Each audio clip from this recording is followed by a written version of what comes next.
자녀를 키우는 부모의 마음에 가장 아쉬울 때가, 마음 아플 때가 언제냐면 내 자녀가 축 처져 있을 때예요. 주눅 들고 있을 때, 스스로 초라해서 고달파할 때, 그걸 바라보는 부모는 참 마음이 힘듭니다. 예수 믿는 우리의 영원하신 아버지께서도 우리가 축 처져 있고 맨날 패배자로 살고 자기의 삶을 미워하고 고달파하고 위축된 삶을 보면 너무 힘들어하시고 마음이 불편하실 것입니다. 또한 육신의 부모님도 효도하는 방법이 뭘까 하면 자녀가 삶의 생명력이 있고 또한 순간순간 기쁨과 승리하는 그 무엇을 가지고 사는 자녀를 보면 부모의 마음이 얼마나 기쁠까요? 그 모든 것의 답은 한 가지입니다. 오늘 그 부분에 대해 함께 나누기를 원합니다. 우리의 삶이 생명으로 좀 더 충실하고 승리하는 삶으로 우리의 삶을 채워간다면 우리의 육신의 부모님도 당연히 좋아지지만 영원하신 하나님께서도 아버지께서도 참 기뻐하실 것입니다. 그런 삶을 살기 위한 가장 중요한 그 무엇, 본질에 관한 것을 함께 나누기를 원합니다. 전능하신 주님께서 통치하지 않는 것은 없습니다. 여러분 그거 믿고 계시죠? 하나님은 우리의 모든 것에서 우리를 통치하시고 함께해 주심을 우리는 믿고 있습니다. 열왕기하 8장에 보면 참 성경을 읽다 보면 재미나는 한 사건을 우리가 만날 수가 있습니다. 엘리사라는 선지자가 있어요. 악한 북이스라엘이라는 나라에 살던 엘리사라는 선지자가 있는데 그 선지자를 늘 돕던 수넴이라는 땅에 사는 여인이 있습니다.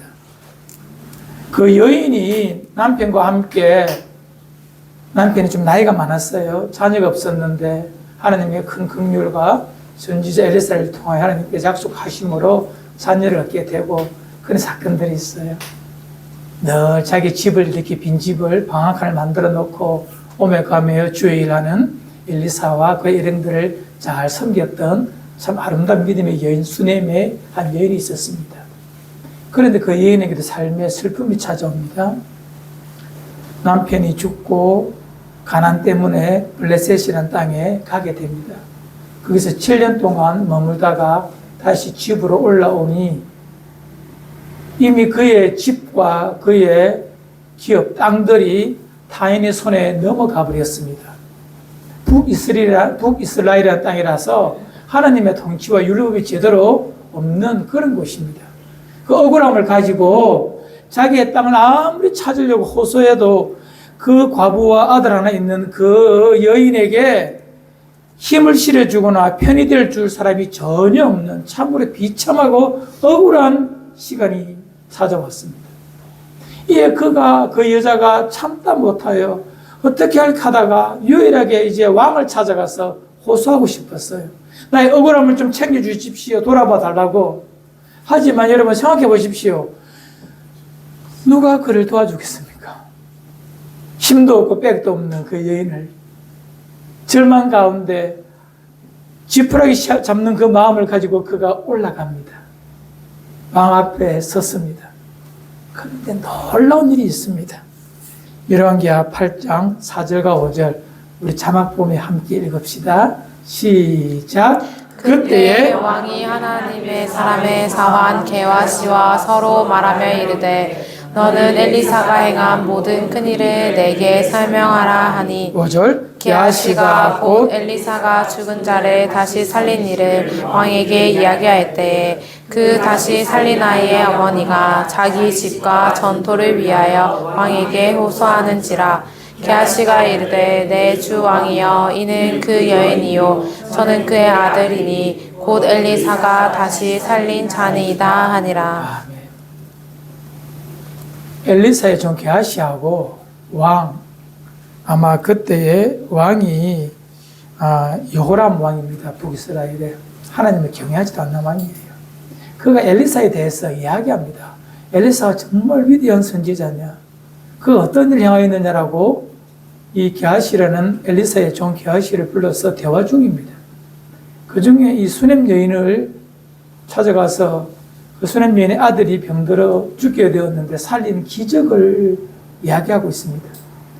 그런 상황 속에 그때에 그 수넴 여인이 찾아와 왕 앞에서 호소하는 거예요. 얼마나 드라마틱한 일입니까? 기막힌 타이밍 아닙니까? 왕과 이 게하시가 엘리사의 일을 대화할 그때에 엘리사가 행하였던 하나님의 은혜로 기적을 베풀었던 그 은혜의 순간에 은혜의 대상자인 그 여인이 올라왔다는 거예요. 저 여인이 그 여인입니다. 정인입니다라고 말하니 왕이 얼마나 신기하기도 하고 대단해 보입니까? 이에 그 여인의 말을 물으니 그 여인의 억울함을 왕께 호소하니 왕이 보란 듯이 이 사람들을 보내어서 관리를 보내어서 그 모든 그 여인의 억울함을 풀어주고 기업과 집을 다 돌려받는 그런 기적을 허락을 받는 경험하게 되는 것입니다. 저는 이런 일을 볼 때마다 하나님 정말 탁월하십니다. 이 여인이 이 순간을 어떻게 알았을까요? 몰랐어요. 그냥 그 여인은 삶의 한 자락이라도 붙들고 싶어서 왔지만 하나님은 이미 그 여인을 위하여 일을 다 다른 곳에서 준비해 놓으시는 하나님, 기막힌 하나님의 통치가 있습니다. 하나님은 아니 계신 곳이 없습니다. 그 백성을 위하여 세미하게 일하시는 분이십니다. 또 전혀 다른 관점에서 하나님의 함께 하심도 있습니다. 다니엘서 3장에 가면 다니엘의 세 친구라는 사람들이 그 느부갓네살 왕의 명령을 어김으로 풀물불에 던져지는 그 사건 아시죠? 그 사건이 있습니다. 하나님만을 경배하고 그의 믿음을 지키기 위하여서 신상에 절하지 아니하므로 결국 풀물불에 던져집니다. 풀물불에 그 뜨거운 풀물불에 던져졌는데 놀라운 것을 거기에 있는 모든 사람이 보게 됩니다.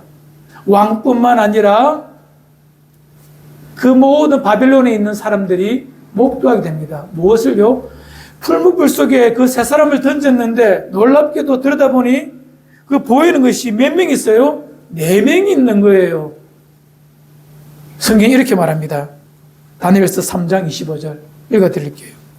왕이 또 말하여 이르되 내가 보니 결박되지 아니한 4사람이 불 가운데로 다니는데 상하지도 아니하였고 그 넷째의 모양은 신들의 아들과 같도다 하고, 이 왕이 하나님을 모르기 때문에 신들이라고 복수로 이렇게 말하고 있지만 그들은 신에 대한 관념이 다신론이기 때문에 이렇게 알고 있잖아요. 분명 신들의 모양을 한 자가 그 안에 같이 있다라고 말합니다. 누구일까요? 천사일 수도 있고 성자 하나님일 수도 있습니다. 어쨌든 하나님은 그 풀무 가운데 있어도 그의 백성과 함께 하시고 동행하여 주신다는 것입니다. 저는 2가지 사건을 성경을 통하여 말씀드렸습니다.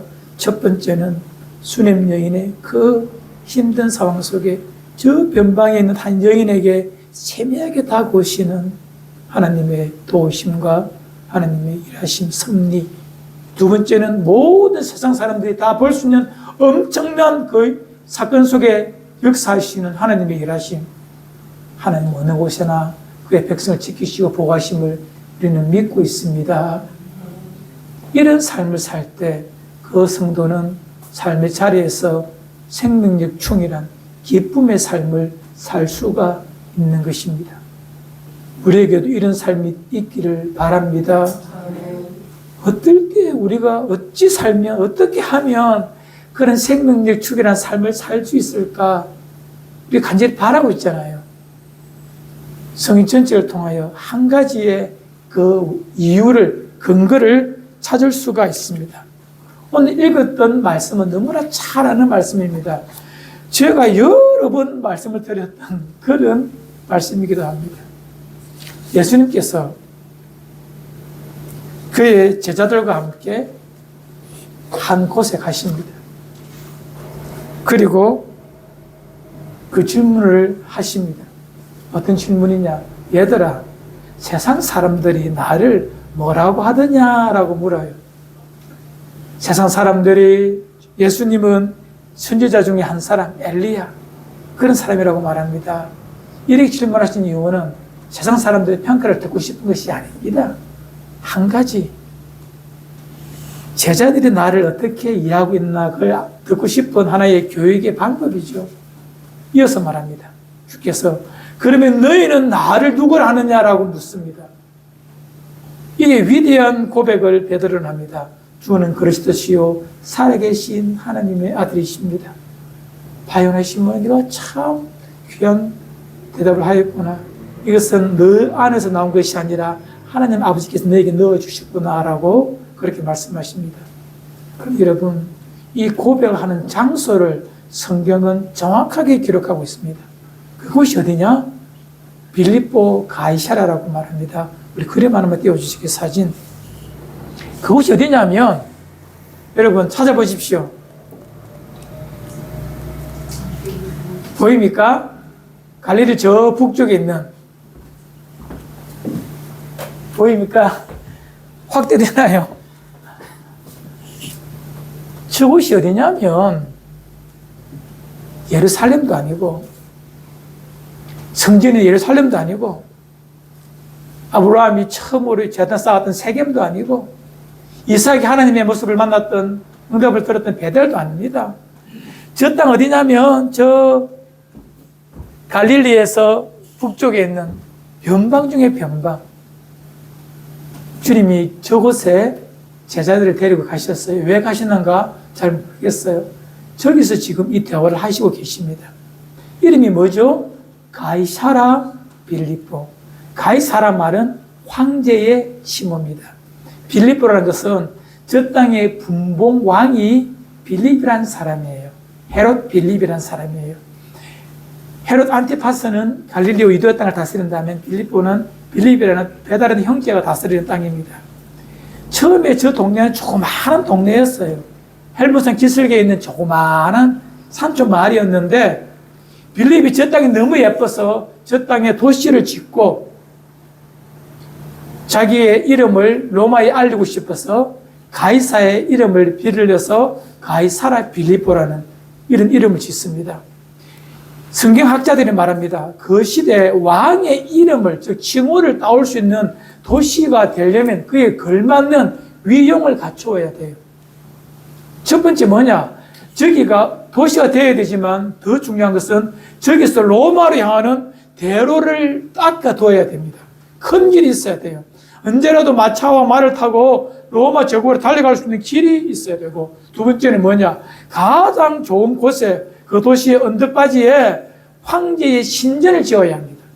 황제가 주는 도서관과 신전을 짓고 황제를 신으로 모시는 신전을 놓고 있어야, 그에 걸맞는 위용을 갖춰야 가이사라라는 이름을 붙일 수 있는 이름이 허락이 됩니다.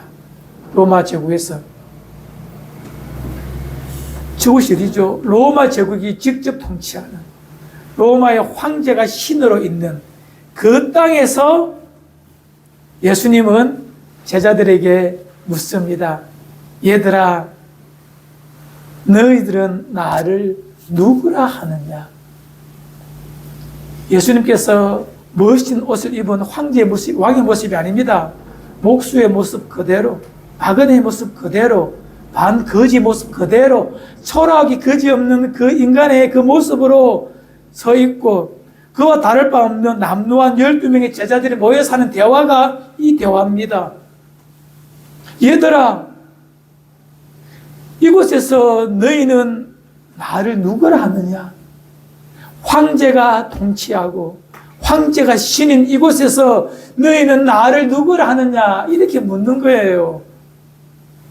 예루살렘에서 이 질문을 하셨다면, 주께서 기적을 베푸셨던 갈릴리 바닷가의 디베라 호숫가 옆에서 질문하셨다면 제자들의 이 대답은 그렇게 강도가 없을 것입니다. 하지만 저 가이사랴 빌립보라는 곳에서 만몬이 1등이요, 황제의 힘이 절대 가치인 저곳에서 예수님은 묻습니다. 얘들아, 너희는 나를 누구라 하느냐? 이 시간 동일합니다. 여러분과 저에게 동일하게 질문합니다. 이 예배당에서 아니라 크리스찬들이 모인 그곳에서 뿐만 아니라 나의 삶의 그 현장에서 물으십니다. 가족들이 모여있는 그 장소에서, 직장 속에서, 사업터에서, 나를 무시하는 그 직장 상사가 있는 그곳에서 말입니다. 나의 삶을 함께하지만 나를 이해하지 못하는 형제와 그 가정 속에서 주님은 내게 물으십니다. 여기서 너는 나를 누구라 하느냐? 절망과 질병이 나의 삶을 억눌러서 내일에 대한 소망이 보이지 아니하는 그의 삶의 현 주소에서 내게 묻습니다. 얘야, 내가 너에게 어떤 존재냐라고 묻습니다. 그곳에서도 주님은 나의 주인이시며 나의 왕이시며 나의 구원자이십니다라고 여러분들은 고백할 수 있습니까? 지금 그 질문을 하는 것입니다. 여러분 물어보겠습니다. 저는 한 주 여러분의 삶의 자리에서 예수 그리스도는 여러분에게 어떤 존재였습니까? 세상의 가치가, 세상의 힘이, 세상의 논리가 판치는 그곳에서, 하나님이 전혀 없어 보이는 그곳에서 여러분들은 우리 주님을, 나의 주를 주님으로 정말 고백하며 살았습니까? 그걸 묻는 거예요. 왜 제가 이 지금 설교를 하느냐면, 이 질문이 안 되고 고백이 안 되기 때문에 우리는 매일 삶의 자리에서 무너져 버림으로 주눅 들고 의기소침하고 매가리 없이 끌려가다가 넘어지고 그래 살다가 우리의 삶의 많은 부분 패배자로 설 때가 얼마나 많습니까? 이 고백이 안 되기 때문에, 이 고백이 무너지기 때문에 그런 현상이 발생하는 것입니다. 변함없이 풀무불 앞에서도 하나님은 우리의 하나님이십니다. 주는 나의 왕이십니다. 나의 주인이십니다. 내 인생의 진짜 존재 이유이십니다. 라고 고백하는 순간순간이 우리에게 있을 때에 우리는 정말 그 삶의 자리에서 생명력 풍성한 삶을 살아낼 수가 있는 것입니다. 보란 듯이 말입니다. 이런 고백을 하지 못하면 우리는 늘 그 경계선에서 왔다 갔다 하다가 결국에는 넘어져 버립니다. 마태복음 26장에 보면 이런 사건이 있어요. 예수님께서 마지막 유월절 만찬을 하기 위하여서 어느 한 지인이 만들어 놓은 유월절 식탁을 대합니다. 제자들과 함께 뺑 둘러 앉았어요. 그리고 그들에게 이렇게 말씀하십니다. 마태복음 26장 21절 22절 21절만 한번 읽어드릴게요. 그들이 먹을 때 이르시되 내가 진실로 진실로 너희에게 이르노니 너희 중에 한 사람이 나를 팔리라. 이에 제자들이 말합니다. 22절 그들이 몹시 근심하여 각각 여짜오되 어떻게 해요? 주여 나는 아니지요. 가룟 유다가 파는 거 다 알고 있잖아요. 그죠? 근데 가룟 유다가 말도 했겠지만 모든 11명의 제자 가룟 유다 외에 다 묻습니다. 주여 내니까? 저는 아니지요. 왜 이 질문을 할까요? 그들 모두 주님을 따르는 이유가 있습니다. 주님이 그들의 인생의 목적이 아니라 하나의 도구였습니다. 오병의 기적을 행하신 이분을 따라다니는 내 인생 먹을 것 입을 것 걱정 없겠네. 죽은 사람을 살리는 이분 보니 정말 인생 멋있게 살 수 있는 힘이 그분에게 있겠네. 저분이라면 이 로마의 압제로부터 이민족을 구원할 수 있는 왕이 될 수가 있어. 정치적 야망의 도구로서 예수 그리스도를 그는 원했던 것입니다. 다 자기의 이상과 목적을 가지고 예수를 따랐기에 너희들이 나를 팔리라라고 말할 그때에 덜컹합니다. 가슴이. 내가 혹시 팔 수 있는 거 아니야? 저분이 내 기대대로 반응해 주지 않으면, 저분이 나의 먹을 거를, 나의 병을, 나의 삶을, 나의 정치적 야망을 이루어주는 도구가 아니면 어떡하지라는 그 의심 속에서 늘 예수님을 팔 수 있는 개연성을 다 가지고 있는 것이 제자들의 지금의 모습입니다. 베드로 보십시오. 16장은 마태복음 26장보다 훨씬 이전의 사건입니다. 주는 그리스도시요 살아계신 하나님 아들이십니다라고 고백했던 거지만 똑같이 이때 뭐라 말합니까? 주여 내니까 이렇게 묻습니다. 여러분과 제 신앙의 고백이 뭐 대단해 보입니까? 솔직히 말하면 베드로와 큰 차이가 없습니다. 마태복음 16장 오늘 읽었던 본문에 가면 베드로가 고백을 합니다. 그리고 바로 이어서 21장부터 어떤 사건이냐, 예수님께서 십자가에 달리신다 이렇게 말하니 베드로가 뭐랍니까? 절대 안 됩니다라고, 내가 그렇게 하지 않겠습니다라고 눈을 부릅뜨고 예수께 지금 달려드는 거예요. 이 예수가 뭐라 말합니까? 그 베드로를 향하여서 사탄아 너는 나를 무너지게 하는 자로다. 너희들은 물러가라라고 책망하십니다. 인간의 신앙 고백 대단해 보입니까? 아닙니다. 자기에게 유익하지 않으면, 내 인생의 목적을 이루어주지 않으면 언제라도 변질되는 것이 우리의 새치기의 고백입니다. 그러나 여러분, 나중 가십시오. 나중에 예수님께서 십자가에 죽으시고 부활하시고 난 다음에 하나님의 영이 그들을 만지시고 하나님의 통치가 그들의 삶이 이루어지고 교회가 이루어지고 난 다음에 제자들은 그 누구도 주여 내니까라고 묻는 사람 아무도 없습니다.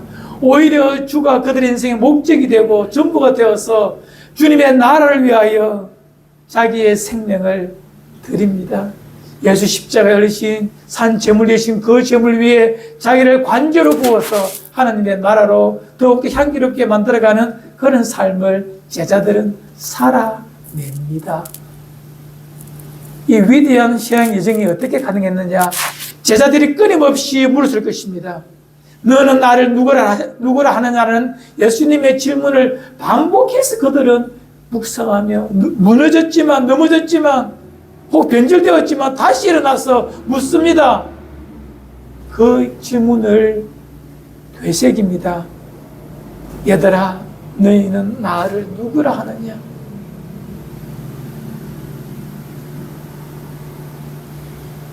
민정아, 너는 나를 누구라 하느냐? 예수님께서 물으실 때에 어떻게 대답할래요? 무너져도 괜찮아요. 이 자리만이라도, 그 순간만이라도 주는 나의 그리스도이시며 나의 구원자이십니다라고 그곳에서 고백하며 삶을 결단하십시오. 연약하여 결단이 무너질 때가 있고 입에서 고백이 안 나올 때도 있어요. 괜찮아요. 하지만 또다시 그 순간순간 그 고백을 하셔야 합니다.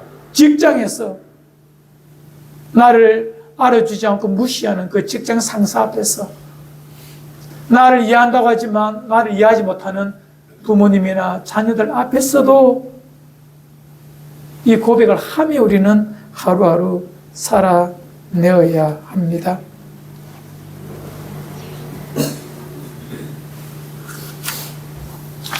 이제 제가 참 좀 강한 질문을 던지겠습니다.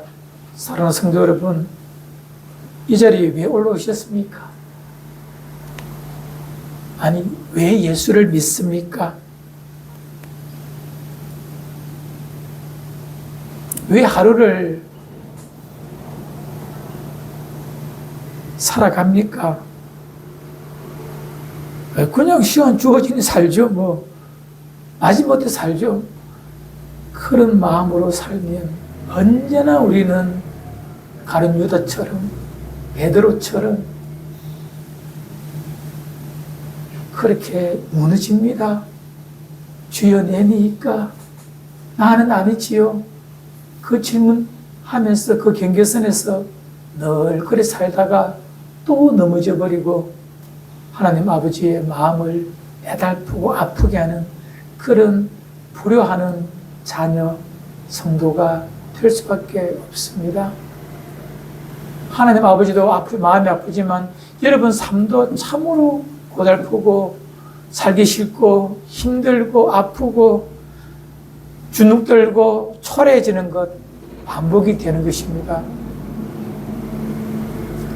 사랑하는 성도님들, 마음을 다 잡으십시오.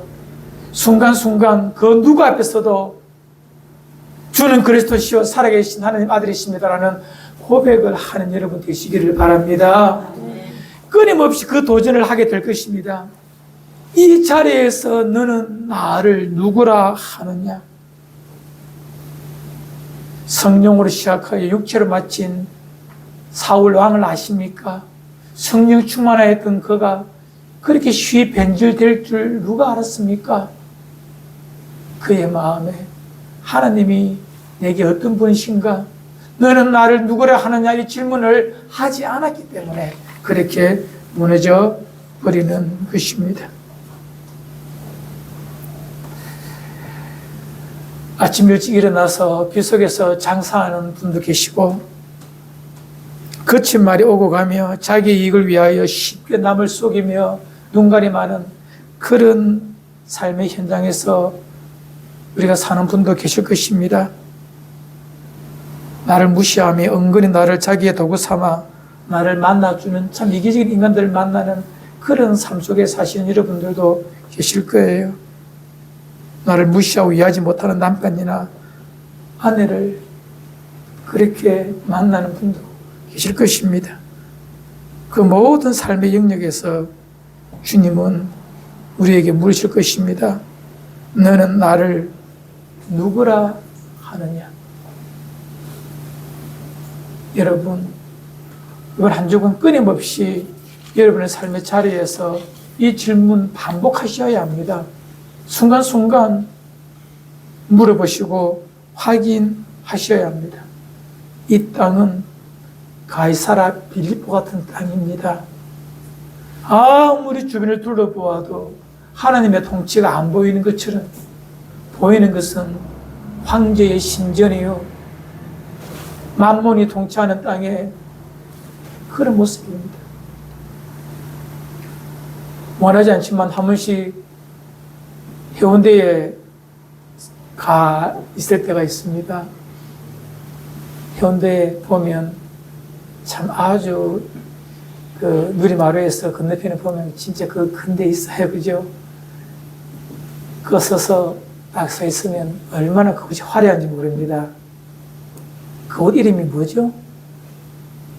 누리마루에서 건너 보이는 그, 예? 골든 슈도 있고, 뭐, 휘피어도 있고, 뭐지, 그거가?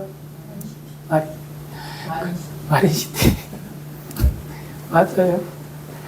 그것을 바라보는 순간, 또 저의 모습을 바라보는 순간, 이거 너무 큰 차이가 있는 거 아니냐라는 느낌이 들어요.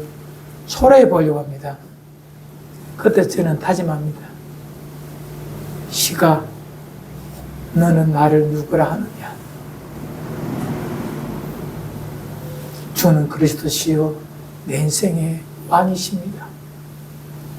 이 고백을 저는 몇 번 되새깁니다. 진짜 이 땅에 힘 있는 자들, 가진 자들, 능력 있는 자들 참 많아요. 그들 앞에 서면 괜히 주눅 들어요. 나의 55년 인생이 초라해 보기 그지없습니다. 그때 무너져 버리면 아무것도 아닌 거예요. 그런 마음이 들 때마다 확실하게 여러분의 마음에 선을 그어 두셔야 됩니다. 이곳에서 예수 그리스도는 내 인생에 어떤 존재이냐?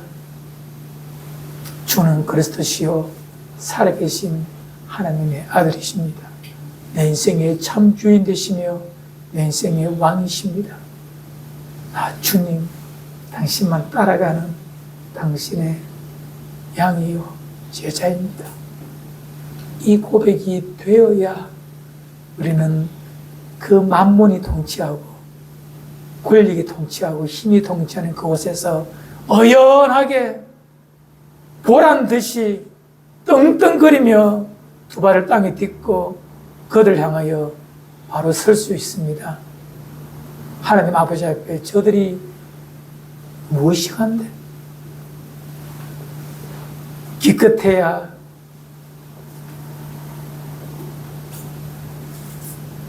말을 탑밖에 더 되겠습니까? 저것들이 곧 무너질 흠한 것 아니겠습니까? 잠시 후에 내 인생 마지막 순간에 저것들이 무슨 의미가 있겠습니까? 그런 마음으로 살 때 우리 속에는 하나님이 주시는 평강과 기쁨으로 하나님의 나라가 그 현장에 서게 됩니다. 빌립보 가이사라 그곳에서 예수 그리스도는 제자들에게 하나님의 나라가 그들 속에 있기를 원했습니다. 예루살렘이 아닙니다. 베들레헴도 아닙니다. 베델도 아닙니다. 가이사라 빌립보에서 하나님의 나라가 우리 속에 있기를 예수님은 원했기에 제자들에게 물으십니다. 얘들아, 이곳에서 너희는 나를 누구라고 이해하고 있느냐? 이곳에서도 너희의 왕이 맞느냐? 이 땅의 통치자가 맞느냐라고 물으십니다. 우리 성경 마지막 읽고 마칩시다.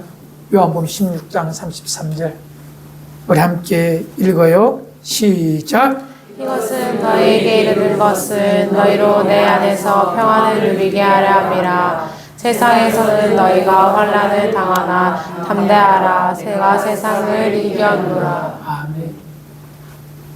너희가 나를 누구라 하느냐? 왜 이 말씀을 하셨느냐면 너희가 세상에서는 환난을 당하나 담대하기 위해서. 왜냐하면 주님은 세상을 이기신 유일한 왕이시기에 걱정하지 말고 담대하게 살아가라고 이 질문을 하시는 것입니다. 변함없이 내 마음 무너지지 않도록 육체의 질고 삶의 고난, 인간관계의 무너짐, 이 모든 순간에도 물어보십시오. 주님의 질문을 들으십시오. 이 순간에도 너는 나를 누구라 하느냐? 이 순간에도 주는 나의 왕이십니다. 내 인생의 주인이십니다. 이 고백으로 삶의 모든 혼란 가운데 담대하게 승리하시는, 이기시는 여러분과 저와 되기를 주의 이름으로 축원을 드립니다.